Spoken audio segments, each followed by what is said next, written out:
चलिए अब market big voices की तरफ बढ़ा जाए और आज उस कड़ी में ट्रस्ट म्यूचुअल फंड के सीईओ मिहिर वोरा आपको स्क्रीन्स पे नजर आएंगे। इनफैक्ट स्टूडियो में समय है मिहिर सर मेरे साथ। मिहिर सर, पहले तो वो मैं पढ़ रहा था ट्रस्ट म्यूचुअल फंड ने 500 करोड़ रुपए से ज्यादा एनएफओ के थ्रू मोबिलाइज कर लिया। सक्सेसफुल एनएफओ के लिए आपको खूब खूब बधाई। धन्यवाद। डिप्लॉयमेंट शुरू हो गया क्या? हाँ बिल्कुल मिल रहे हैं इस बाजार में गोरिल्लाज आपको आसानी से?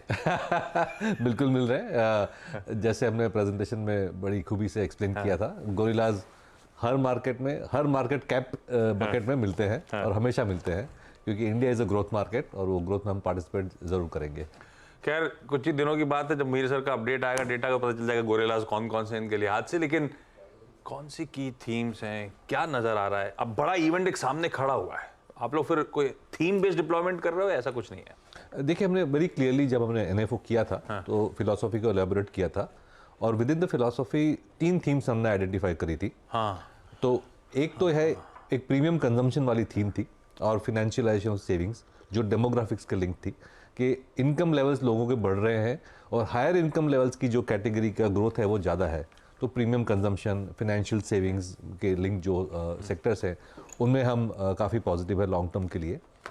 सेकंड बहुत ही ज़्यादा इंपॉर्टेंट है फिजिकल एसेट क्रिएशन, क्योंकि अगर हमें 7-8% जीडीपी ग्रोथ दिखाना है और वो भी लॉन्ग टर्म के लिए ईयर आफ्टर ईयर, तो कंजम्पशन से नहीं हो पाएगा। ये फिजिकल एसेट हमें क्रिएट करने ही पड़ेंगे, चाहे वो मैन्युफैक्चरिंग में हो, चाहे इंफ्रास्ट्रक्चर में हो, चाहे रियल एस्टेट में हो।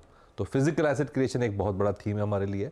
और थर्ड इज़ ये जो न्यू बिजनेसेस हैं, new age businesses, B2C technology को यूज़ करके जो बिजनेस नए मॉडल क्रिएट कर रहे हैं और एग्जिस्टिंग बिजनेस मॉडल्स को डिसरप्ट कर रहे हैं, वो कंपनीज पे भी हम काफ़ी पॉजिटिव है लॉन्ग टर्म के लिए।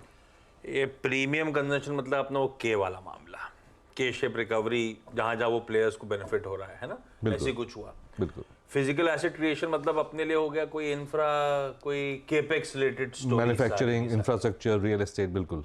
और ये आपका टेक्नोलॉजी मतलब एक ऐसी एक लिस्टिंग हुई थी टीबीओ टेक जिसको हाथों हाथ बाजार ने खरीदा। खैर ऐसे कई सारे डिस्ट्रप्टर्स हैं बाजार में जो रडार पे रखने। ये हैं वो इंटरेस्टिंग थीम्स जो इस समय मिहिर सर दाव लगाते हुए, या ट्रस्ट म्यूचुअल फंड की प्रेफर्ड आइडियाज। अच्छा मिहिर साहब, आप आए हो और कल ही एफएम मुंबई आई हुई थी, वो बोल के गई कि एक्सचेंजेस को रेगुलेटर के साथ बातचीत करना चाहिए, कुछ डिसाइड करना चाहिए। रिटेल के लिए एफएनओ थोड़ा सा खतरनाक होता जा रहा है, एक्सपोजर बहुत तगड़ा है और इन्हीं लोगों तो रोज रोज हमारे लिए नए नए वो खोल नहीं है आवाम। रोज रोज नए नए इंडेक्सेस पे आप ट्रेड करो, एंजॉय करो। इसका मतलब जो एफएम का कहना है, इससे कुछ ओवरहीटेड लग रहा है क्या बाजार आप लोगों को? आप भी ऐसा मानते हो क्या? और रिटेल को इसका मतलब कुछ गाज गिरने वाली है कि एफएनओ रिलेटेड हम रिटेल पे फिर से कुछ सख्ती होगी क्या? ऐसा होगा क्या? नहीं, देखिए, रेगुलेटर ने तो काफ़ी स्टडीज भी पब्लिश किए हैं जिसमें 90% को लॉस होता है, 95% ट्रेडर्स लॉस कर रहे हैं। तो ऐसा नहीं है कि अवेयर नहीं है, बट इसमें यही होता है कि there is a fine line. एक तरफ आप डेरिवेटिव्स एक्सचेंज और डेरिवेटिव्स को प्रोत्साहन देंगे तो मार्केट में ऐसा होप है कि लिक्विडिटी बढ़ेगी और लिक्विडिटी बढ़ने से मार्केट की मैकेनिज्म और एफिशिएंसी बढ़ती है। दूसरी तरफ आप बहुत ही ज़्यादा स्पेकुलेशन को इनकरेज करेंगे शॉर्ट टर्म कॉन्ट्रैक्ट्स वगैरह देके, तो फिर ये होता है कि 90% लोग लॉस बनाते हैं। तो इसमें फाइन लाइन जो है वो मेरे ख्याल से रेगुलेटर और फाइनेंस मिनिस्ट्री को साथ में बैठ के डिसाइड करना चाहिए। ऐसा कोई गाज-वाज नहीं गिरेगी, ऐसा नहीं मान रहा। ऐसा कोई ड्रैकोनियन बड़ा कुछ सॉलिड मेजर लाएंगे, एक साथ क्रैकडाउन करेंगे, ऐसी तो कोई बात लग नहीं रही मुझे। ये डिबेट है हमेशा, और 2-3 रिपोर्ट्स भी आपने रिसेंटली पढ़े होंगे कि इंडियन जो नोशनल ट्रेडेड वैल्यू है वो दुनिया में सबसे ज़्यादा हो गई है, नंबर ऑफ ट्रेड्स वगैरह। तो उसकी वजह से ऑब्वियसली फाइनेंस मिनिस्टर ने नोटिस किया होगा और जो जायज़ है वो करना चाहिए। ज़्यादा रीड थ्रू करने की जरूरत नहीं है, देखा जाएगा।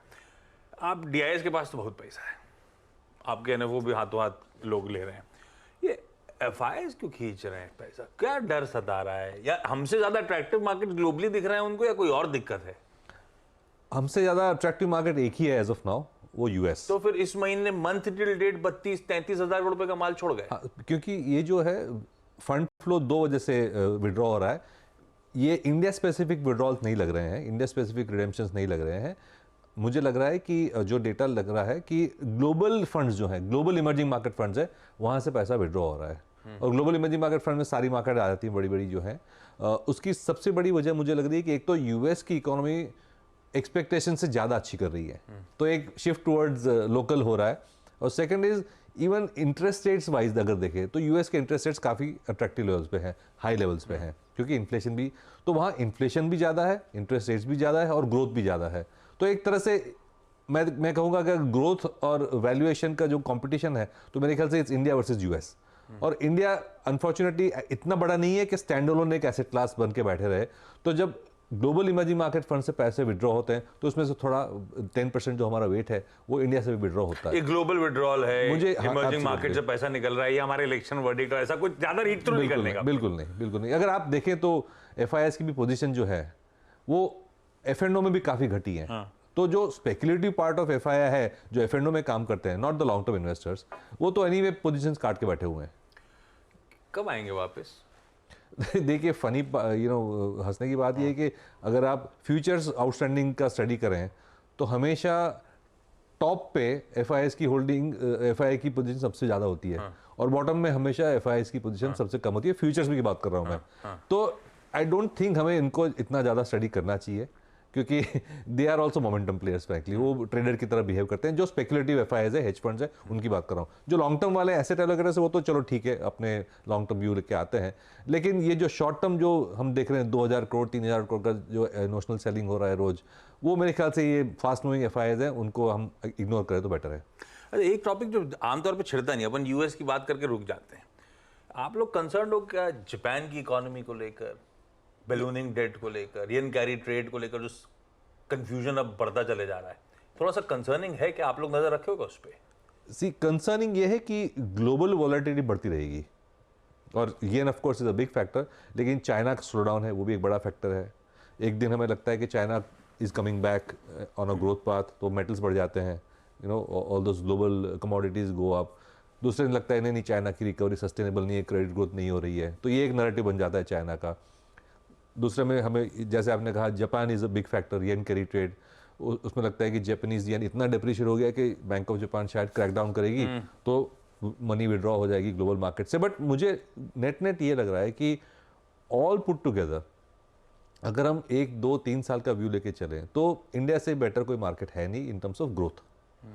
आज निकल एफआईआई को समझ में आ जाएगा। तो आना ही है। हम तो अब तो 30 साल हो गए एफआईआईस को, हम तो सस्ते में माल देते भी नहीं किसी, हम बिल्कुल नहीं देते। और अब तो एक जो ग्लोबल फ्लो, डोमेस्टिक फ्लोज का जो एक सपोर्ट बन गया है, वो 10 साल पहले भी नहीं था। तो एफआईआईस इंडिया में आना शुरू किए 30 साल पहले, और तब हम रोज सुबह उठ के देखते थे एफआईआईस ने कितना बाई किया, एफआईआईस ने कितना सेल किया।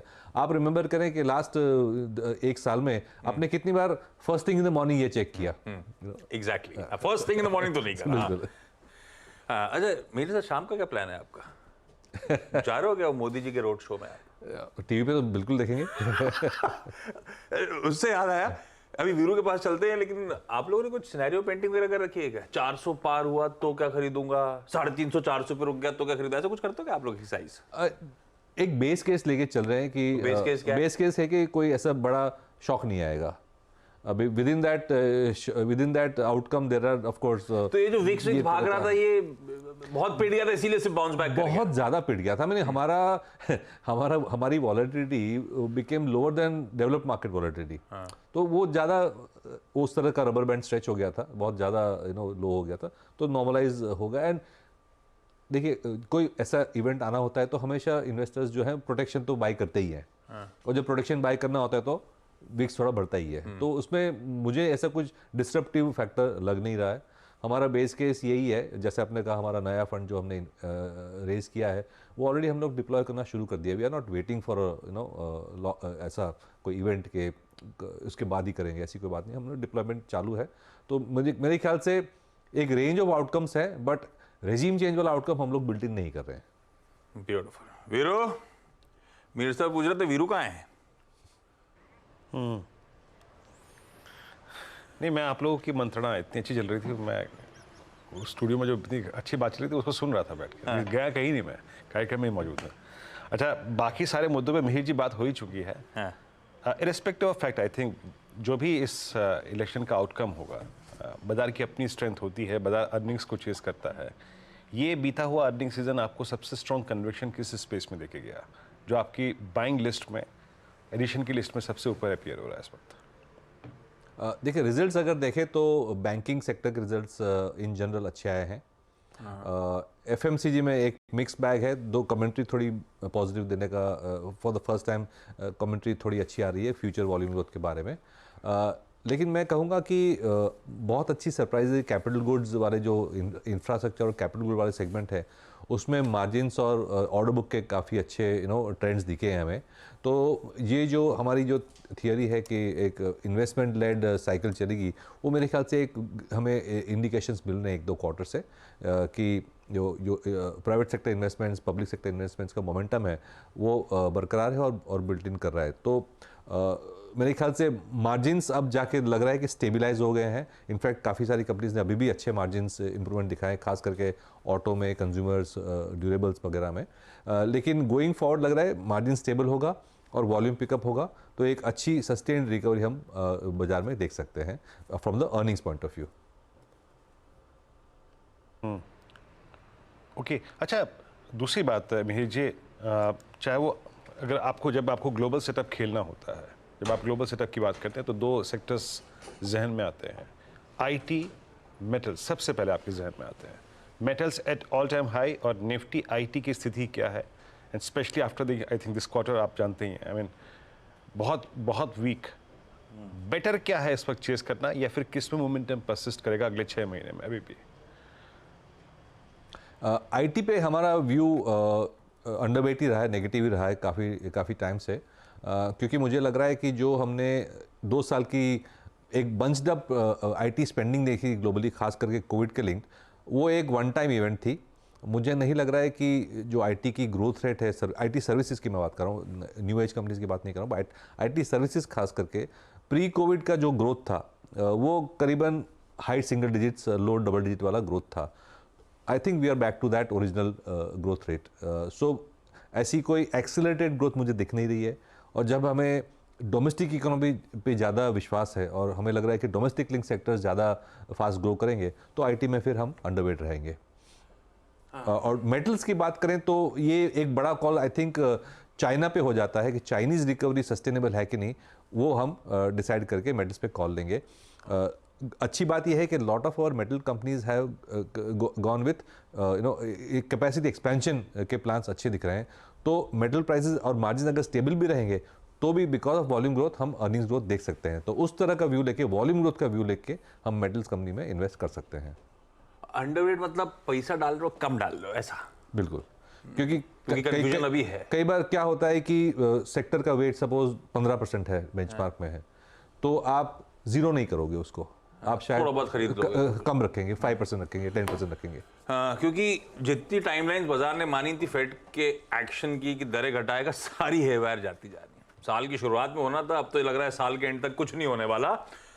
खैर मीर सर, हमेशा मजा आता है आपसे बातचीत करके, थैंक यू सो मच। हम सब आपके बढ़िया गोरिल्ला स्टॉक से डिप्लॉयमेंट का इंतजार कर रहे हैं, हम में से कई लोग ऑफिस में भी। बढ़िया।